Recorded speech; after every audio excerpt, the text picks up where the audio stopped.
ইসলামী দাওয়াতি আম্বয়ানের মধ্য দিয়ে পর্দা উঠল এবারের ৫৮তম বিশ্ব ইজতেমার। বিশ্বের দ্বিতীয় বৃহত্তম মুসলিম জমায়েতের প্রতি বছরের মতো এবারও অংশ নিয়েছেন দেশ বিদেশের ধর্মপ্রাণ মানুষ।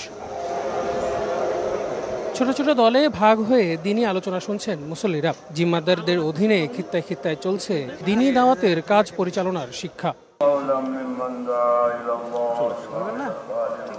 বিশ্ব ইজতেমার প্রথম পর্ব হবে ২ ধাপের, মোট ৬ দিন। প্রথম ৩ দিনে অংশ নেবেন ৪১ জেলা আর ঢাকার একাংশ। পরের ৩ দিন ২২ জেলা আর ঢাকার অবশিষ্টাংশ। এখানে ইসলাম সম্পর্কে জানার জন্য আসছি। আমাদের বিশ্ব ইজতেমা সফল হোক, আল্লাহর কাছে আমরা এই কামনা করি। চাওয়া পাওয়ার একমাত্র এই হলো আল্লাহ পাকের নৈকট্য পাওয়া। এখানে আসা মানে আমাদের ঈমান এবং আমালকে নবায়ন করা।